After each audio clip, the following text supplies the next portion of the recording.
E essa oração, sem dúvida nenhuma, é uma das mais conhecidas, ensinada pelo próprio Senhor Jesus para os seus discípulos, simples, pequena, mas que traz um modelo perfeito do que Deus espera de nós.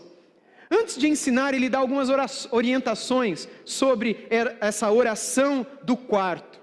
Antes de falar sobre essa oração do Pai Nosso, essa oração do secreto, essa oração da intimidade, essa oração da fraqueza, essa oração do momento que você não sabe o que orar. Deixa eu dizer uma coisa para vocês.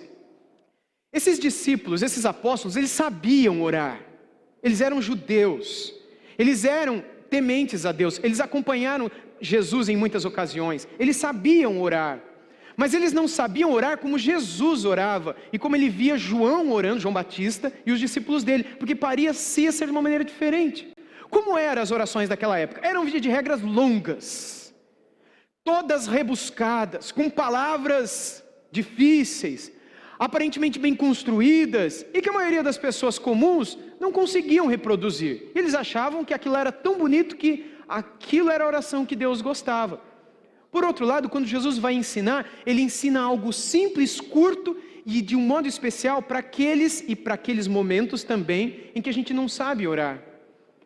Foi assim que Jesus ouviu dos apóstolos: Senhor, ensina-nos a orar. Foi diante desse pedido que Jesus ensinou isso daqui. Eles chegaram para Jesus, e a gente vê isso nos outros evangelhos, antes de Jesus ensinar essas palavras, e eles disseram: Senhor, ensina-nos a orar. Você já pediu isso para o Senhor? Ah não, mas eu sei orar. Você acha que o apóstolo Pedro não sabia orar? Você acha que os demais apóstolos não sabiam orar? Você acha que esses homens judeus tementes a Deus não sabiam orar? Então há algo de especial quando eles dizem: Senhor, ensina-nos a orar. E esse é o tipo de oração para aqueles momentos que você que sabe orar não sabe o que orar.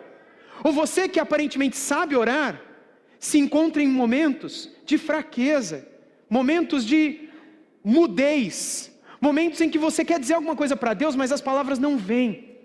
Você quer se colocar diante dele, mas você não sabe. E você pode abrir a sua boca e dizer: Pai nosso que estás nos céus. Pai nosso, não pensando só em você, porque se fosse só para você essa oração, ele diria Pai meu pai, papai. Mas ele diz Pai nosso, porque essa é uma oração comunitária, não é uma oração egoísta. Não é uma oração de petição pessoal, mas quando eu oro essa oração, eu penso em vocês, eu penso na igreja, eu penso na minha família, e eu faço essa oração diversas vezes, não como uma mera repetição, mas em alguns momentos do dia ou da semana em que eu, pensando na igreja, digo: Pai nosso, que estás nos céus, santificado seja o teu nome. E aí eu penso na boca, na vida, na família, no relacionamento. Venha a nós o vosso reino, e que seja feita a vossa vontade, assim na terra, entre nós, Pai nosso, assim como é feita no céu. Venha o teu reino, aviva. Dá o nosso pão de cada dia, as necessidades básicas de cada um, o trabalho, família, saúde, o pão nosso de cada dia, e perdoa-nos as nossas dívidas, assim como nós temos perdoado. E aí eu torço lá dentro que vocês realmente estão perdoando os outros. Assim como nós temos perdoado a quem nos tem ofendido, aos nossos devedores. E eu oro: não nos deixes cair, não nos, plural, não nos deixes cair, Senhor, lembrando da igreja, em tentação, livra-nos do mal, porque teu é o poder, tua é a glória, teu é o reino para sempre. E eu lembro da minha família, eu digo Pai nosso.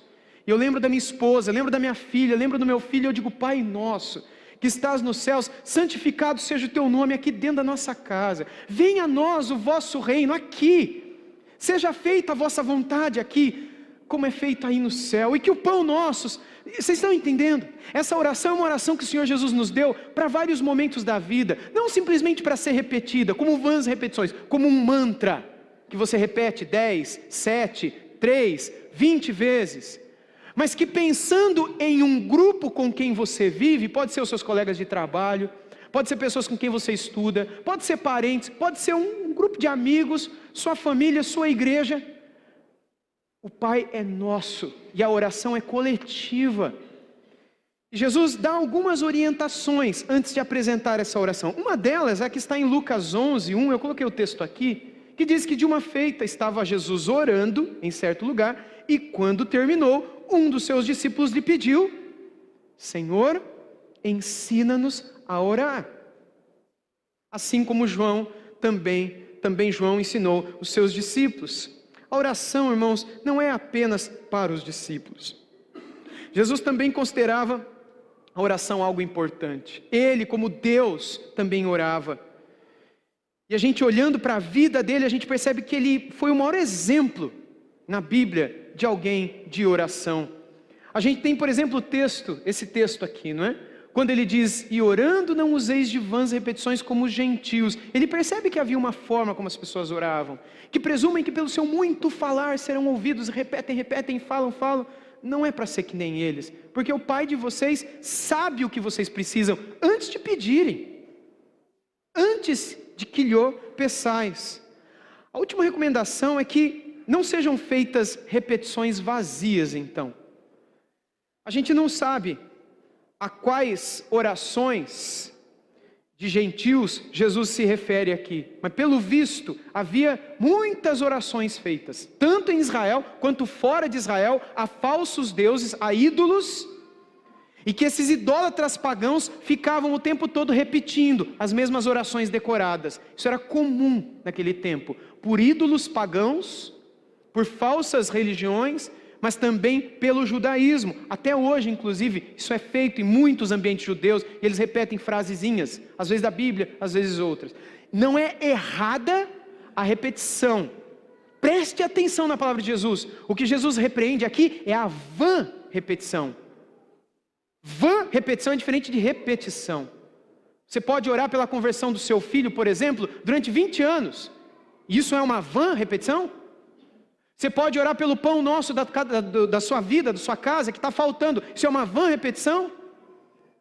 Mas as vãs repetições são quando você acredita que só de ficar repetindo, como se fosse um mantra, que aquilo vai conferir alguma coisa, aquilo vai chegar em Deus, uma vibração, uma energia, vai tocar em Deus, aí ele vai acordar, aí deixa eu ver, aí ali ele vai lá e te dá. Como um mantra que vai se conectar com a energia do universo e vai fazer com que atrações positivas e um espírito de luz e uma força do bem virá sobre você. Isso não é cristianismo. Jesus então adverte os discípulos dele que entre eles, com Deus, não deveria ser assim.